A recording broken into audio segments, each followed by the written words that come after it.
What I care about is who they are as a person, their values. I can teach them how to run a restaurant, but I can't change their values. We hire for values. We don't hire for experience. I'm like, wow, that was such a smart statement. Welcome to Success Leaves Clues, the podcast where we interview business owners on how they built their businesses and the hard lessons they learned along the way. My name is David Wynn, and I'm a business coach and the founder of Purple Circle, where we help business owners achieve their first 6-figure, 7-figure, and 8-figure year, all without sacrificing their quality of life. Before becoming a business coach and before founding Purple Circle, I started and scaled several 7- and 8-figure coaching businesses and have been a consultant at several businesses doing over $100 million each, including some that are publicly listed and doing over $1 billion each. In every episode of the podcast, you're going to learn lessons that took our guests years to learn, and you'll be able to learn that in minutes. No matter if you're a new business owner or an established business owner, every episode is going to give you the clues in order to elevate your business. Welcome to Success Leaves Clues podcast. I'm Pedro, and today I'm joined by Shawn Doyle, CSP, whose 30 plus years of experience in training, leadership development, coaching, and professional speaking have produced one of the most comprehensive training ecosystems in the industry, with 68 proprietary programs covering everything from leadership and communication to creativity, negotiation, and customer service. Shawn founded Shawn Doyle Training on a simple but powerful belief: learning isn't an event, it's a process. And that philosophy has shaped how he helps individuals, leaders, and organizations achieve breakthrough results. As a certified speaking professional, Shawn delivers high-impact keynote presentations that equip audiences with practical strategies they can apply immediately, whether the focus is leadership, resilience, sales, or personal growth. His 3-decade track record of helping organizations succeed through training, executive coaching, and inspiring keynotes has earned him a reputation as one of the most trusted voices in professional development. Welcome to the show, Shawn. Well, thank you, Pedro. What a great intro. I really appreciate that. And I'm really looking forward to our conversation today. Shawn, let's backtrack a little. Let's hit the brakes here. This was all you're doing. I was in Brazil chilling, okay? You were doing everything. I was like, dude, stop being such a high achiever, right? But anyhow, okay? Blaming you on the intro, but a little piece of information about myself. I am kind of a comic book nerd. Okay, Shawn. So I love the first editions, the origin story. So let's rewind a bit, because every coach has that moment where they look at their life and say, yeah, I guess this is what I'm doing now, right? So when was that for you? Well, I was born a small child. No, I'm just kidding. That's probably a little too early in the story. Actually, the real defining moment for me, Pedro, was I worked for a company in sales, and I'll admit it, I liked sales, but I didn't love it. It was okay, but I didn't love it. And so one year the company was having a national meeting, and they said, we'd like to have people volunteer to give presentations in front of 600 people. So I stepped forward and raised my hand. I said, I'll do one. And my colleagues are like, are you crazy? Have you lost your mind? Why would you volunteer to get up in front of 600 people and give a 1-hour presentation? I'm like, I just think it'd be fun. And they said, well, and all the negative comments, they don't pay you for this. It's not your job. And I'm like, just stop. I think it'd be fun. So I got up at the national meeting. I gave a 1-hour presentation, and I knocked it out of the park. And 2 weeks later, the phone rang, and it was the director of training at the company I worked for at the time. And he said, Shawn, we loved your presentation. I'm like, thanks. He said, we'd like to offer you a position in training and development. So I moved from sales to training and development. And Pedro, it was like the clouds opened up and a big ray of sun came down. And within 2 weeks, I knew this was my life's work, because I just loved every part of it. And so that's really what started. And I'd often say, when I describe the story, that it's really a story about initiative. That if you take initiative, you don't know what's going to happen as a result of taking initiative. So just try it. Take initiative. You don't know what's going to happen. And that really was the birth of my training and development career, is moving into training with that company. Oh, super cool. I love it. Okay. Now, I know you're 37 years in the game. We were talking about pre-podcast, right? And 23 in your own business. And I would love for us to dive into that, the shift from employee to business owner, right? Sometimes in the coaching space in the early days, we're like helping people, giving some advice, testing waters, right? And wondering if we could make our own business on this stuff. But eventually we're like, oh, wait a minute. I'm actually building a real business around this. This is ready for me to launch and spread my own wings, right? So can you walk us through how that felt like? I'm not sure if it was a pivot, if you launched it and you were having that part-time, but it's always such an interesting point on the entrepreneur's life. It's when he starts his business, so I would love for you to walk us through that.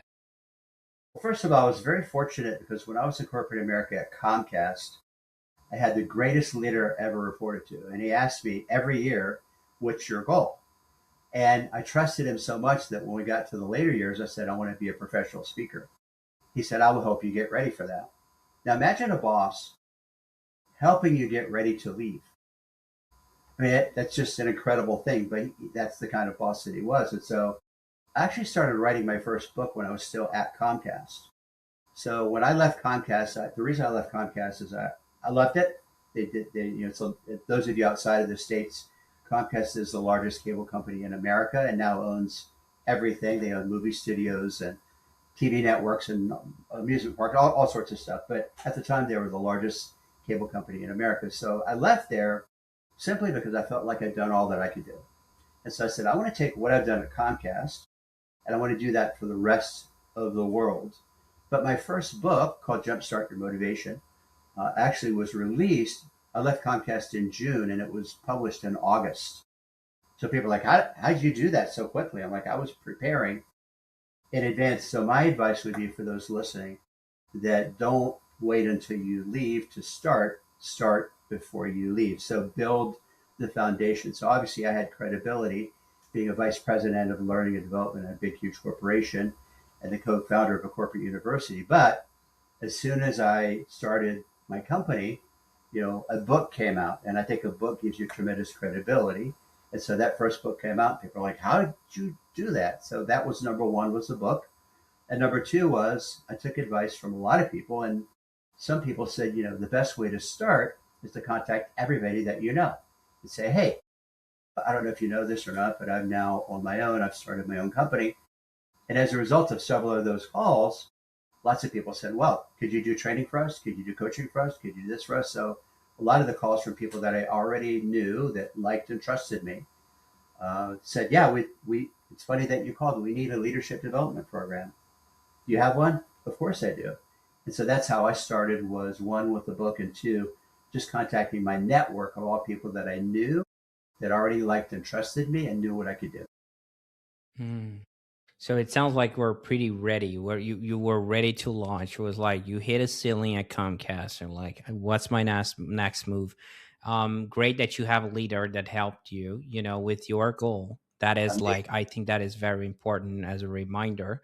Yes. Now, I'm curious about one thing, because we're talking about 23 years in the game in your own business, and there is sometimes an evolution on the ideal client profile. And in the early days, we're sometimes, not saying it's your case, I see a lot of coaches out there helping everyone, and eventually they niche down, or even they don't. Right? It depends. But the evolution of who you start serving and who do you serve now?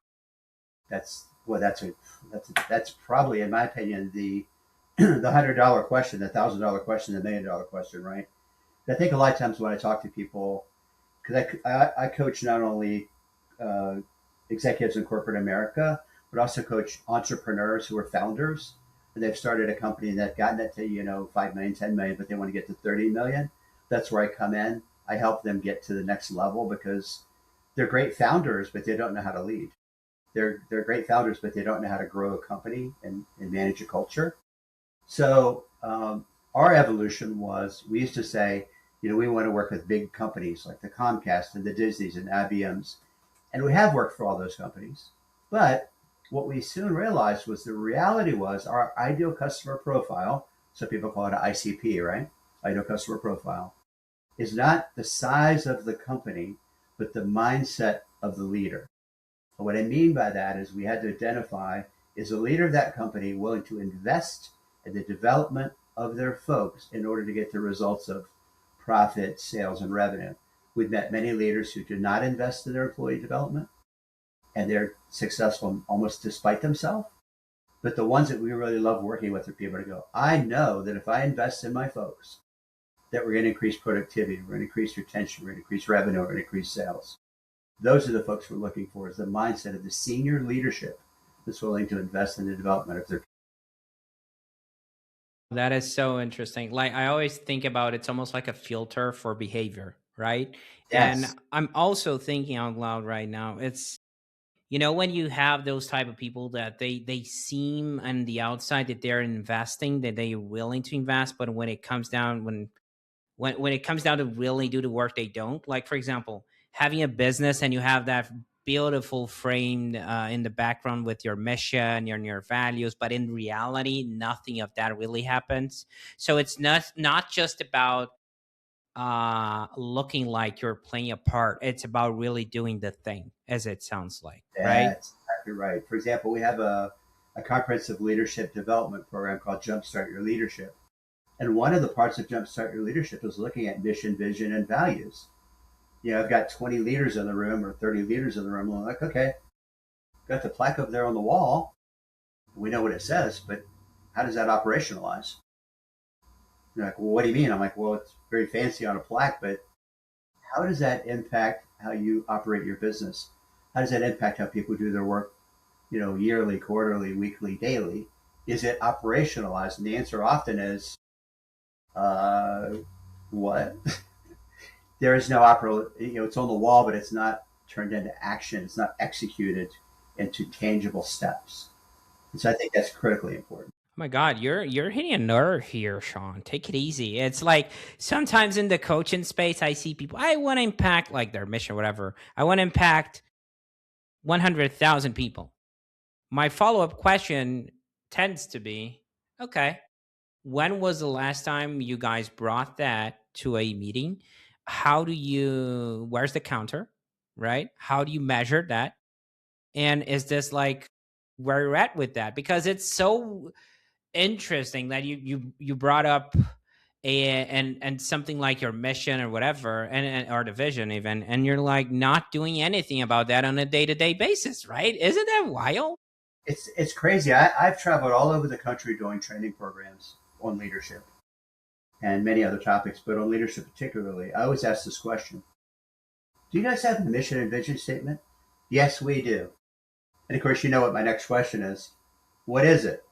And I get this like blank stare. Well, it's on a plaque in the lobby. I'm like, okay, but what is it? And they're just baffled. They don't even know what to say. I'm like, well, if you don't know what it is, I am absolutely sure that the people that report to you don't know what it is. And I'm sure that the people that report to them don't know what it is. And why am I pounding on you on this very important point? I say to them, because if this is critical, but I've seen this better in countries all over America that either don't have a mission and vision statement or have one and nobody knows what it is and they don't have any idea how to make it. They don't know how to turn it into human behavior or actions. Not a clue. Mm.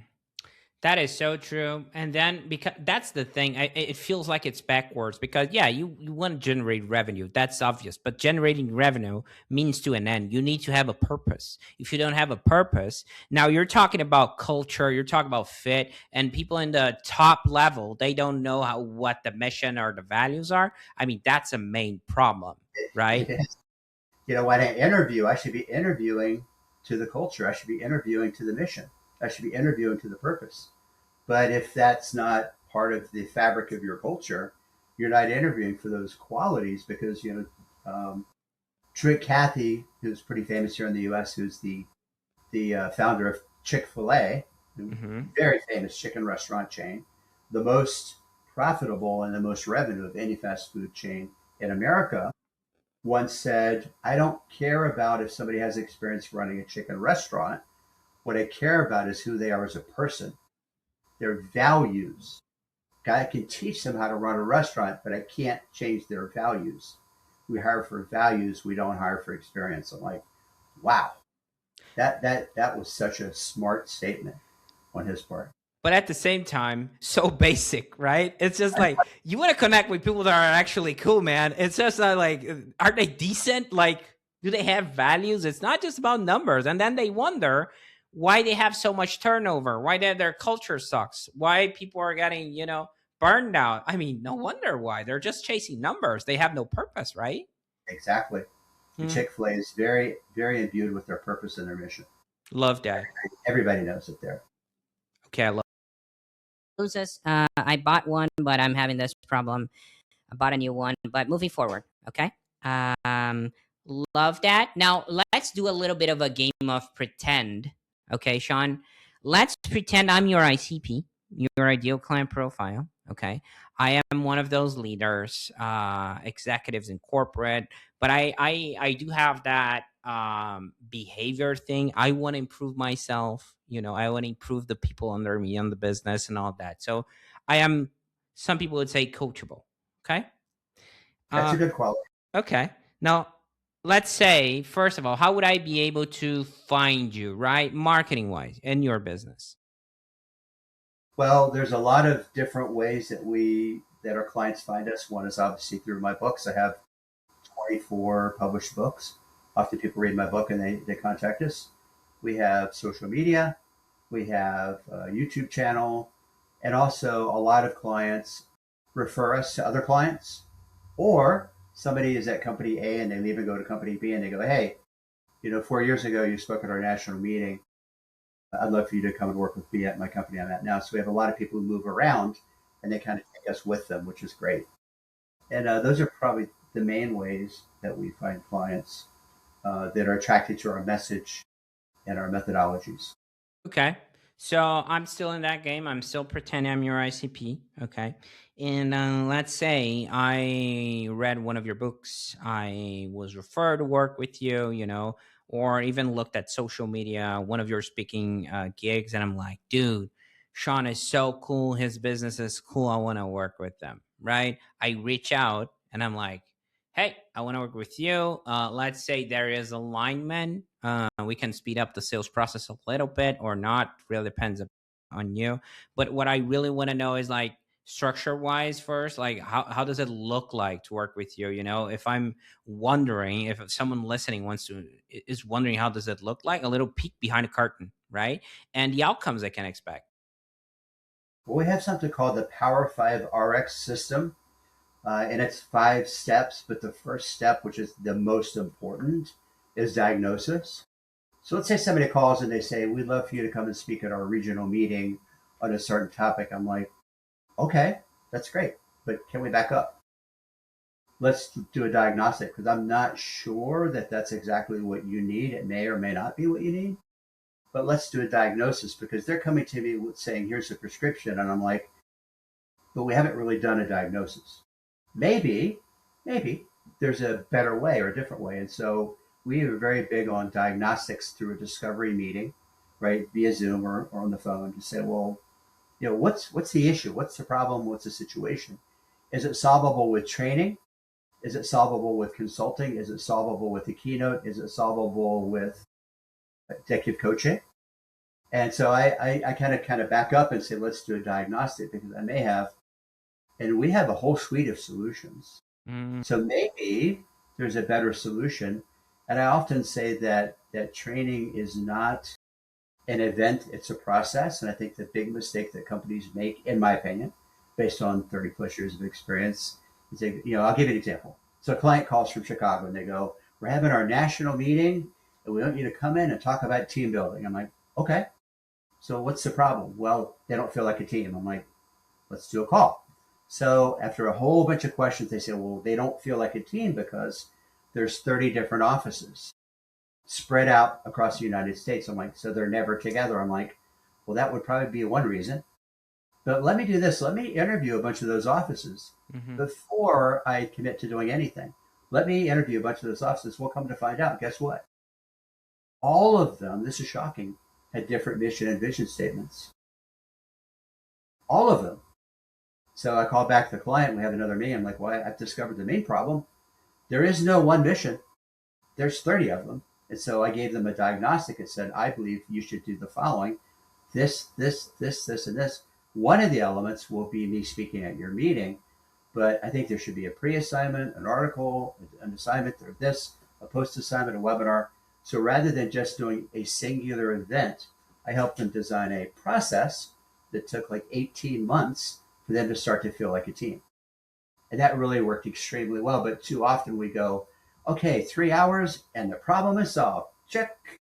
Well, that's an event. There was no problem solved. That was not a process. That was an event. And we checked the box. Oh, well, we did 3 hours on team building. I'm like, yeah, but when people went back to Nashville, Tennessee to their office, did anything change? When they went back to Alabama, did anything change? When they went back to Ohio, did anything change? And the answer is no. There was no process in place to make sure that all that was executed. And so I work with a lot of companies on designing a whole plan, making it more of a process and not just an event. Wow. I'm thinking, right? Wait, you're not just trying to push them into something, you're actually trying to help. Wait a minute there, Shawn. Like back to the basics, right? Listening to people, listening to their blind spot. They're not even aware. They're coming already with a prescription of something. Wait, let's hit the brakes here. Let's try to understand where you're coming from with that mentality so we can actually help you, right? Love that. Okay. Like what's going on, lady? The analogy I use, let's say you walk into a doctor's office and she comes in and says, hello, here's your pill. You're like, whoa, wait a minute. What do you mean, here's my pill? You haven't even diagnosed and talked to me yet. You're already giving me a pill? Really?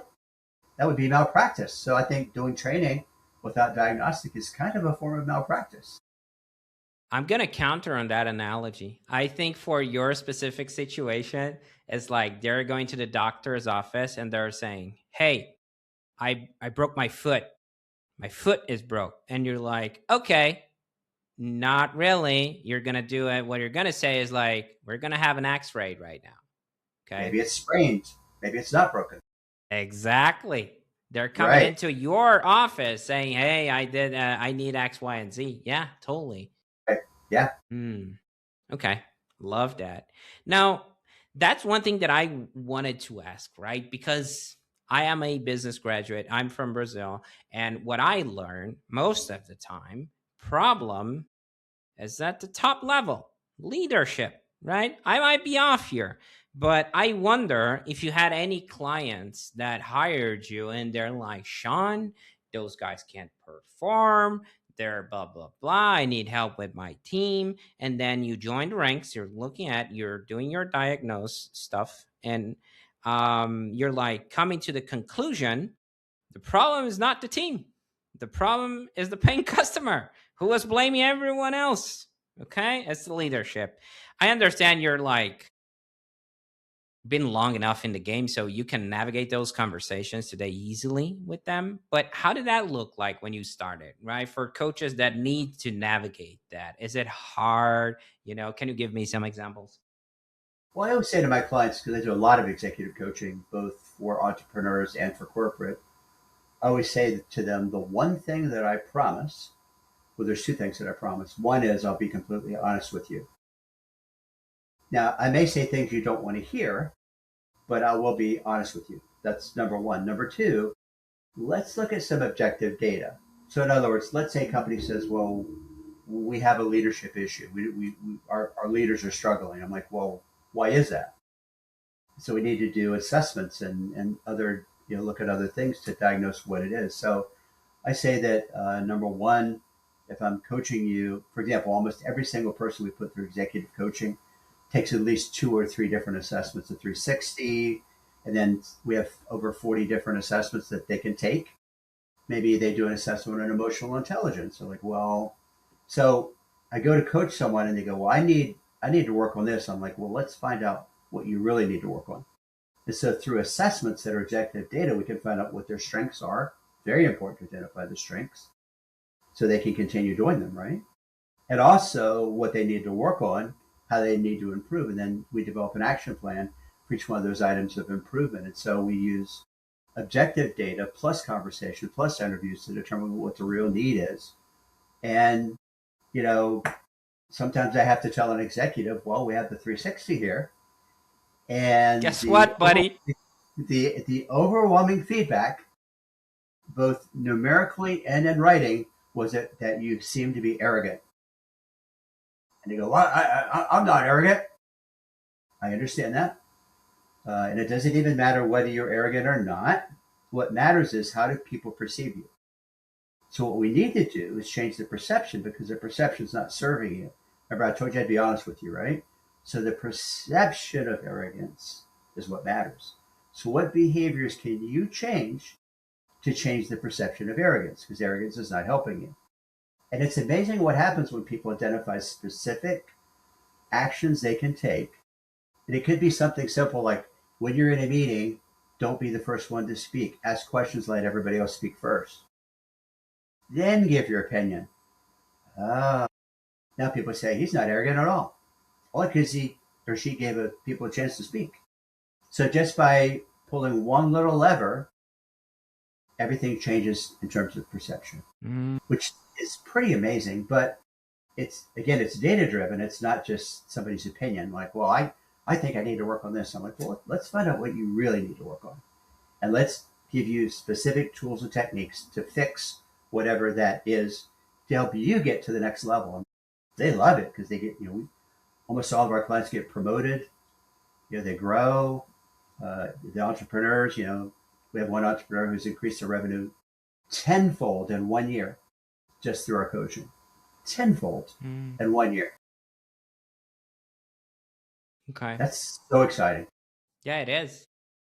Okay. Now, I want to tap into your experience a little bit more, right? We didn't establish this in the podcast, but let's just confirm here. You do have coaches under your arm, right? We have 17 coaches or something like that to deliver to? We have 17 facilitators and several other coaches. Yeah. Okay. Now, some of our facilitators do facilitation of training and coaching. Some of our coaches just do coaching. Some of our facilitators just do facilitating. Okay. Yep. So here's my question to you. We have some coaches out there, and I think this serves both people that hear us, which are people looking for coaches and coaches, which is when you started, right? Well, first of all, how to keep quality control. I feel like a lot of coaches are afraid of that, because they hit a ceiling, they're handling delivery. So that's one question, how to keep quality control in check. The second question for you is, walk us through how that looked like when you had your first facilitator / coach that you were like letting go a little bit of your own thing. And was it scary, to tarnish your brand and all that? So I just want to hear your perspective on both. Those are both great questions. I think number one is finding the right people first. So in other words, Pamela, who's on our team, just as an example, she's been doing training for 30 years. So she's a stone cold expert already, right? She's a stone cold expert in training and development and facilitation. Then all we have to do is bring Pamela in and say, okay, here are our brand standards. Here's how we facilitate training. Here are the learner guides. Here's our content. And I'll walk her through every single program about how it operates and how it works and all that to maintain integrity of the brand, to stay to the brand standards. But, once I take someone like that who has a great deal of experience and just add in the brand standards and some of the operational things, I give her a learner guide and, go observe her first session, give her a little bit of feedback, but she's off to the races. I don't have to worry about her because she has a great level of experience working for a lot of big companies. And so that's what we really look for, is people that are experienced, certified, that already come to the table with a lot of experience and expertise. That we just make sure now they stick to the brand standards in the way the training is facilitated or the way the coaching is facilitated back to our brand. And they love it because there's nothing in doubt. There's no questions. Like, they get a facilitator guide, they have a timetable, they have a learner guide, they have a facilitator guide. I go over it with them in depth, like literally page by page. When they go to do that for a session, they're ready because they already have tons of experience. And they love the content that we've developed over the past 20 plus years. So great content, great facilitator, and the clients love the session. And it's very easy when you hire the right people back to Chick-fil-A, right? And you say, this is how we operate, and this is our brand, clear, very clear, and spending time with them to make sure they understand it. Mm, okay. Now let me And ask then you. I never have somebody do the first session all alone. I always go on the first session and sit in the back and help and support them and meet with them the night before and coach them through all of it. But we've never had a person on the first session who struggled. They're like, Mhm. off to the races, and after that, you're good. Okay. And how to manage the handoff? Like you have 24 books out there.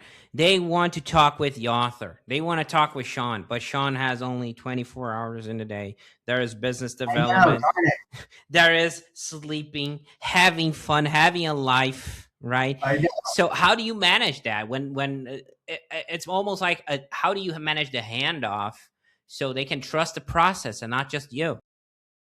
Well, I basically say, gosh, I'd love to work with you, but I'm already booked, which is true. And secondly, I have handpicked and hand trained every single person on our team, and I've thought about you and your situation, training or coaching. I think the perfect fit for you would be this person. So what I'd like to do is set up a Zoom call with me and you and them, and find out if there's a fit. And once you have the conversation, I'm sure you'll be completely convinced that there'd be a good fit for you. They're personally trained by me.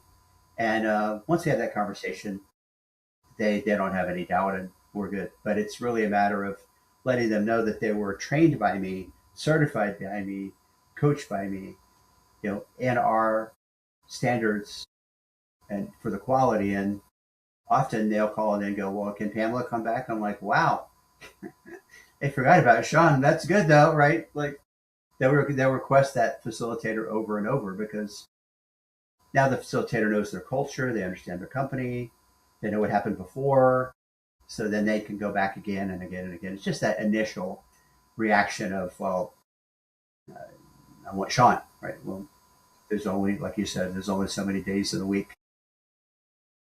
That is true. Well, it goes back to hiring good people, as it seems Yes, like.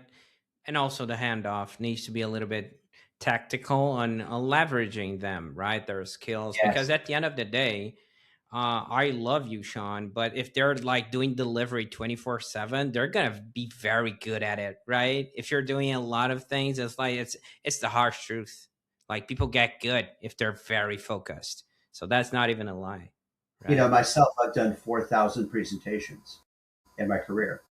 But if you look like somebody like Pamela, she's done 3,800 presentations. So, she's not going to walk into a room and experience anything that she can't handle because she's a pro, right? We hired a pro who has a lot of experience. Now, we do have people who approach us that go, well, I've never done training and, I'd like to get into training and development. I'm like, well, that's great.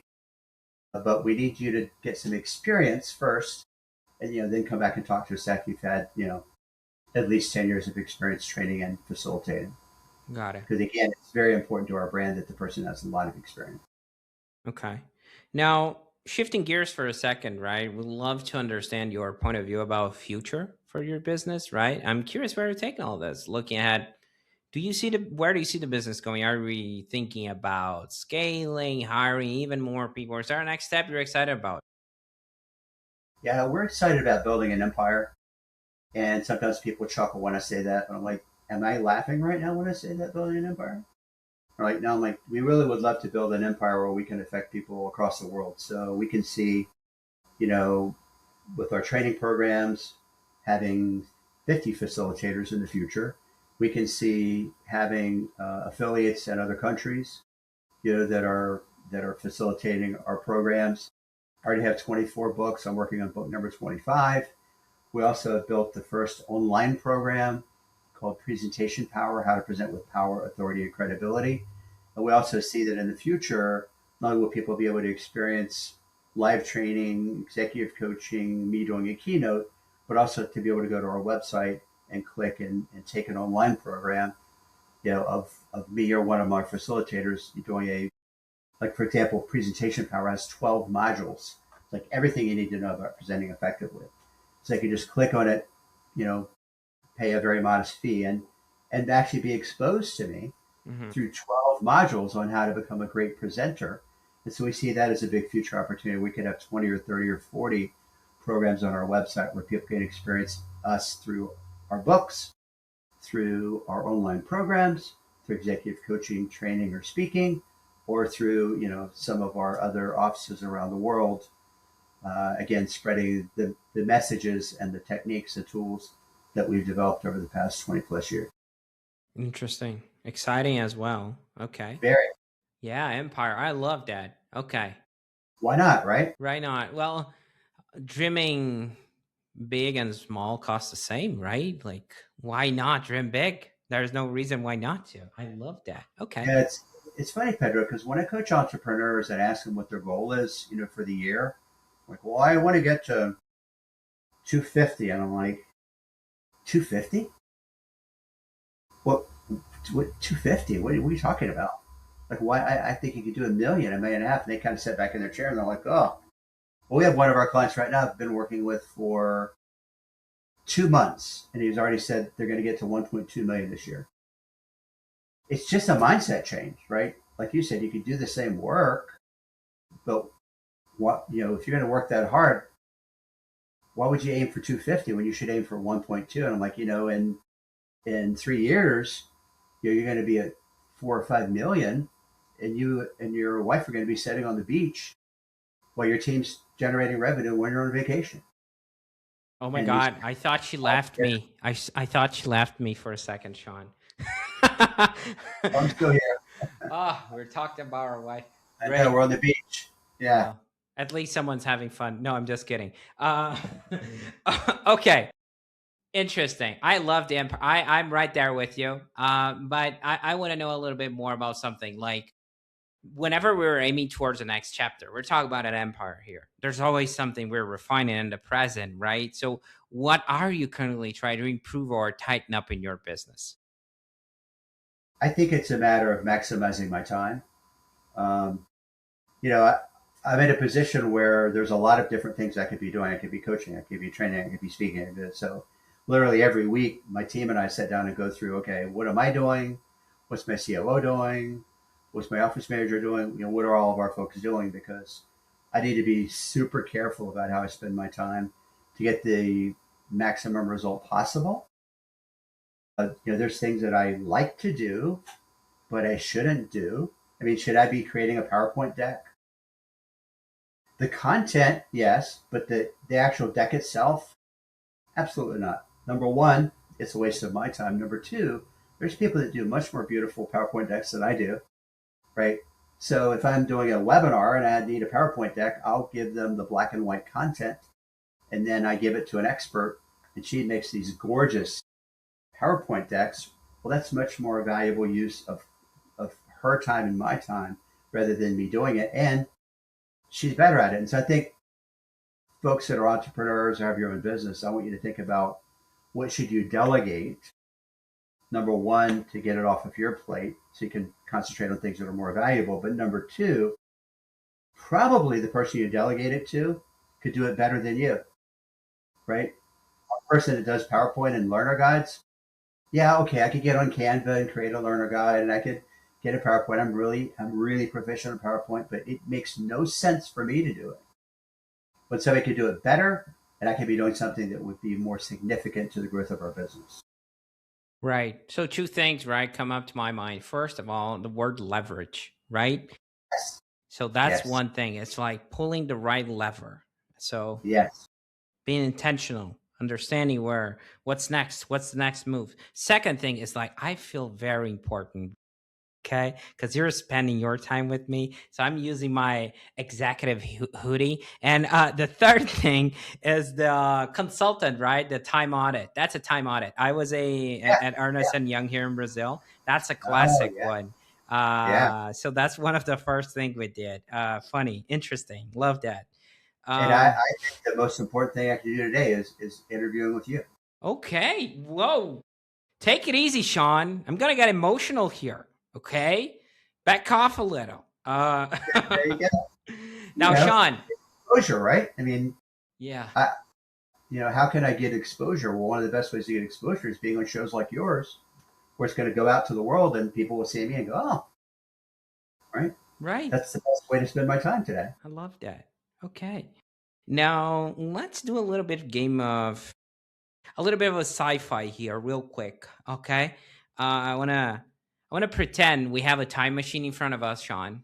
Okay. Okay. You can go back in time. I'm gonna give you two options. The first option is when you started the coaching thing, right? 37 years ago. You can go back there, or you could go back when you opened shop 23 years ago in your own business. You can select, pinpoint the time. The option I gave you right now is you can give yourself one piece of business advice you wish you knew back then that you know now, right? Hmm. What would that be? And when Well, would that be? yeah, I can think of a defining moment. It was interesting because the first company that I was with doing training, I actually went up to Canada to do training for a group because I was a trainer. I traveled all over the country. And I remember very clearly when that training was over, the manager of Canada was sitting in the back of the room and everybody left and he's still sitting there. He's kind of like staring at me. And I was like, what's going on? He goes, sit down. I was like, uh-oh. Like, what?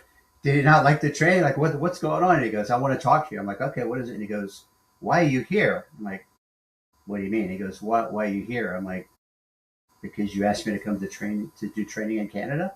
No. Why are you here at this company? I'm like, because that's my job. He's like, no. You're missing the big point, Shawn.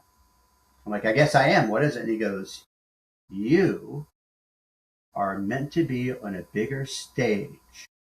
You should be teaching the world. That was a defining moment because I got on the plane and I'm like, this guy just told me that company's too small for me, right? That I should be on a bigger platform. So I went from that company. I got a call from Comcast and went to Comcast, right? And again, a more prominent role. And then I left Comcast and got to this role. But here's a guy that, 30 years ago told me he saw in me a gift and he shared that with me. He's basically saying, leave here Mm-hmm. because this is too small for you. I'm like, but what a gift that was. So I always say to folks, if you see someone who has a gift, it's your obligation to tell them. Because if you go away and you don't tell them that they have that gift, I think it's irresponsible and it's not very kind. You should say to people. I was doing a presentation skills class and a woman got up in front of the room, to do her little practice. Oh, she blew it out of the room. So she sits down and I said, I got to tell you, you have a gift. She goes, for what? I'm like, for speaking. I said, that's one of the best presentations I've ever seen in my life. You have a gift and you need to use that gift for something, as a speaker, as a presenter.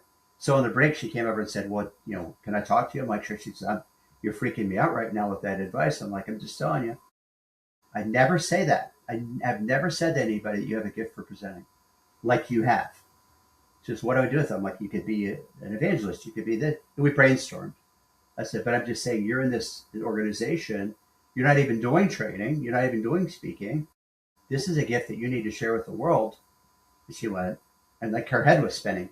But to me, that's an obligation to tell people when they have a gift and share it with them so that they can be inspired and motivated to do something with it, that it doesn't get wasted. Love that. Okay. Now, if someone listening wants to connect with you or follow your work, okay, Shawn, and we're going to have all the links in the description, but what's the best way to find you and connect with you? I would say that ShawnDoyleTraining.com would be the best place to find me. So it's ShawnDoyleTraining.com. Also, our newest book came out about a year ago. You might want to look at that on Amazon, and maybe it could be in the show notes. But it's an interesting topic. It's how to get motivated and stay positive during tough times. It's really easy to stay motivated and positive during great times, right? But the question that we ask in this book is, what if the chips are down? What if you got divorced? What if you lost your job? What if you have an illness? How do you stay positive and motivated during tough times? That's gotten great reception, so you might want to check that out as well. Great reminder. Yeah, that's a tough one. Okay. There were a few moments from this chat today that really stayed with me, Shawn. I Thank would you. I would So, say, and I'm going to highlight them real quick, okay?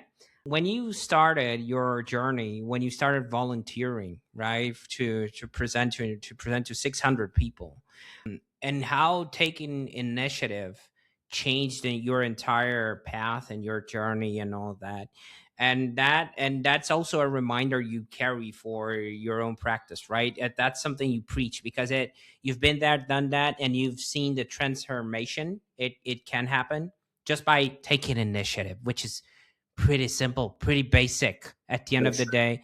But most people don't. Like your friends, your buddies, your coworkers, where they're like, "Are you crazy, man? Like, what are you doing?" Well, that's what you got you here today. That's one thing. Another great reminder I feel like talking about is the former leader slash boss, as you call him. I'm old school too. I still struggle to call people leader. I call them boss. Okay, so right. Oh, it is. that guy helped you achieve your goals despite the outcome for himself. But at the end of the day, he got a great employee during that time. That was almost like an overachiever, as it sounds like. And if you attract that type of person, they Yes. stay, they're Yes. loyal, and they will Yes. leave the right way. And they will remember you. You're building a legacy. Okay. Incredible. Yeah, absolutely. So And he said from day one, my obligation is to help you get better at what you do. exactly. From day one, that's what he said in the first day. You're going to get development, and development is not optional. I'm like, where have you been all my life? I love it. Let's go. Yes. Okay.